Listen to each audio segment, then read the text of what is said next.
Hi guys, it's Pooh Aura, Jen here. It is June 26th at 2 o'clock in the morning. Waiting for my painkiller pill to kick in so I can go to sleep. I've been actually sleeping on this recliner now for almost a week. I had my surgery June 20th, Monday. So I figured let me come on here, and this isn't going to be my 1 week post-op. This is going to be basically like just telling you about my surgery. For those of you who haven't had the surgery yet and you're curious about different people's experiences, not everybody's is the same, as I've learned that from my husband and mine. We had two completely different experiences in the hospital. So I will basically tell you about my experience. So my surgery was for 7:30 a.m. on Monday. We had to be at the hospital at 6 o'clock a.m. So we got there for 6 o'clock, and we totally skipped the whole first step that we did for my husband, and because we took care of the co-payment and all certain information over the phone this time. So we went straight upstairs to basically same day surgery wing, and we went in. I signed some papers. They gave me my bracelet. I sat down and I waited for them to call my name. There was quite a few people in the waiting room, and they took us like one by one. When I went in, they gave me locker number 3, which I believe is my numerology number, so right away I was like, alright, this is starting off good. I don't know, I'm like all like superstitious like that. And then instead of going into this waiting area with a TV and stuff like my husband did, they put me right behind a curtain where a bed was. And they said, here's a bag, here's your gowns, change your clothes, put your stuff in the locker. And I was like, okay. So I did all that, and then I kind of just hung out on the bed like as if I was hanging out on the bed in my own house. Somebody came in, they did my blood pressure, my temperature, all that good stuff. Asked me a bunch of questions, took my information, whatever else. Then they told me to remove one of the gowns, lay on the bed. They gave me blankets, and they basically told me they were going to be rolling me down into the area before surgery. So I was like, okay, it's a little different than my husband, but I'm okay with it. So they rolled me into this other room where basically everybody's waiting to find out, like, I guess, who your anesthesiologist is or whatever else. Now, my husband had a nurse do his IV, and she took her time with him, and she was one shot, in, done, no problem. They have a very hard time finding veins on me.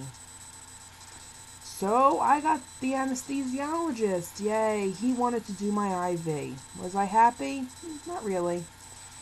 So I said to him, this is the vein they always use. Well, it turns out that that's the vein that I had blood drawn for my pre-op and for whatever else. And he told me that the vein was too bruised to use. There was no visible black and blue on the hand, but I guess I kind of saw what he was saying about the vein itself, and I was just like, great, you've got to be kidding me. So he said, I'm going to try your arms instead. So, let me see if you could see this. Can you see that? That's one black and blue. And where's the other one? Hold on, it's there. Hold on, I gotta like twist my arm for you to see it. And there's the other one. They don't look as bad on camera as I feel they do in person, plus they're almost a week old now. Let's just say when he was trying to get my vein, I was literally gripping the blanket that was on me. And my surgeon has an assistant in the OR with him, and she's an older woman, and she's very, very sweet, and she was rubbing me, and she was like, don't worry, honey, it's okay. And so, yeah. So after him poking me twice in the arms and realizing he wasn't going to get my arm, she said, why don't we try the other hand? Hello, people. What did I say to begin with? Do my hand. So they finally did my hand, and she took her time tapping it and rubbing it and this and that and whatever, and then boom, he got it in, it was done. Amen to that. That was very painful, I will admit. My whole IV experience was painful. I deal with that quite often.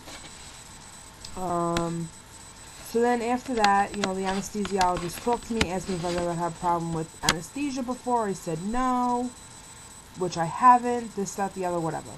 So then I said to him, can I have an anti-nausea medication? If I could get anti-anxiety medicine before we go in. He said, yeah, I'll give you a little something. And then I also made sure that what happened is once it took them all that time to do my IV, I said to the doctor's assistant, I said, when do I get my heparin shot? Because they give you a blood thinner shot, my doctor, before you go in for surgery.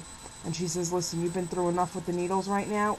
We'll do it once you're asleep. And I said, please make sure you do it. And she said, that's my job. I'll make sure. As far as I know, wait, I did get it because I have a black and blue there. Never mind. So I know I got it. So then the doctor gave me the anxiety medicine, told Chuck goodbye, and we started walking down like the corridor and this hallway, and I just remember things getting really like weird. I really didn't know what was kind of going on at the moment. And then I remember being in the OR but not being in the OR. Everything's very fuzzy to me, but I remember it being freezing in there. And I remember saying to them, how do you guys work in here with it being so cold? And they said, well, we're hot. And I said, yeah, I guess because you're working and I'm laying here. And then I remember the anesthesiologist saying to me, it's going to burn a little, what he was going to put in my arm. And I remember saying, ow, and then that's it. I was out. I don't remember anything after that. I remember being in the recovery ward, and there was only me and one other gentleman who also had LapBand by a different surgeon. And I remember waking up and being so nauseous. I have never woken from anesthesia and experienced nausea like this. I was dry heaving so bad that I was like, oh my god, what happens if I vomit? What am I going to hurt myself? Because also don't forget I had a hiatal hernia repair when I was in there also. The nurse was unbelievable. I mean, she sat next to me the entire time, made sure I did my breathing exercises. They don't make you breathe into that weird machine thing that a lot of people get. They have you do this certain technique of breathing, and the machine beeps every time you're supposed to do it. And I have to say that she put a cold compress on my head. It was like having my mom sitting next to me in recovery taking care of me, you know? Like when you feel that utter crappiness and you're just like, oh, I need my mom? Yeah, that's exactly what I felt, and I loved it. I was in the hospital for almost the whole day. I want to say we didn't get home until about 4 o'clock or so. I really needed to sleep. I needed the medicine. After dry heaving for a while, the nurse said to me, I said, I don't know, I think I might be in pain, I'm not sure. And she said, you know what, let's try the medicine. And once she gave me whatever she gave me, because by the way, I want to let you know at that point, they had already given me 3 anti-nausea medications, none which worked. They finally decided to give me pain medicine, and that worked. Thank God for that. So I did sleep a lot, and then it just got to a point where it was like, alright, seriously, I need to get up and get out of here. I want to go home and relax. They were going to let me go, but then the nurse took my blood pressure, and my blood pressure was extremely low. It was 90-something over 40-something. It was bad. It was low, and they were like, yeah, we can't let you go home. So I was like, okay.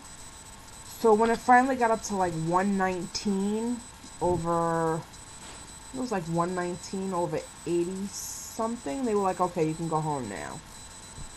So, went home, ride wasn't too bad, got home, and as soon as I got out of the car, I saw my brother who had stopped by, and, he said, how you doing? I said, great. I saw my mom, my dad, my daughter, and I was basically like doing laps like around the front of the house, going across the street, walking back and forth. I was feeling great. I was on the phone with my best friend, talking to her, telling her how everything went, lottie. And then I realized, wow, the gas pain is unreal. Yes, the Gas X strips do work. 3 at a time. Count 'em, people. 3 Gas X strips at a time work. I have to say that the gas pain, and I'm not gonna lie, felt like somebody put an entire stack of encyclopedias on my chest. And the pressure was just unreal. It got a little better as the night went on. The next day was definitely a little bit better. I couldn't understand why I was still having a little bit of pressure when I really didn't feel I had gas, but then my husband reminded me, and so did my mother and everybody else, you had an extra procedure done. You had, a hiatal hernia, and I don't really know what that does, but I guess that causes extra pain and pressure, because I had it. I was supposed to shower Wednesday, but I decided not to shower until Thursday. Or was it Friday? Whichever. I decided to wash my hair and whatever else, so I just felt more comfortable at that point to do it. I feel you know your own body and you know when it's time. My doctor does not use stitches or staples. He uses suture tape and band-aids over it. So basically, you're going to shower, you take your band-aids off and leave the suture tape on, and the suture tape stays on until it falls off. Steri strips, whatever you want to call them. My bandages don't look as bloody as my husband's did, but I'm definitely a lot more black and blue than he was. Other than that, I guess I'll tell you more about, like, the week and my whole eating thing and everything for my 1 week post-op, because that's, like, a whole nother story in itself about the whole not eating for a week. Again, I apologize for this video. It's a little dark. God knows I look like hell, but it's 2 o'clock in the morning, and I just was like, you know what, I'm gonna raise my recliner for a minute, do a quick video, and I'll make another one Monday. So, good night, YouTube, and I will post another video hopefully Monday morning for you with my weigh-in. Good night.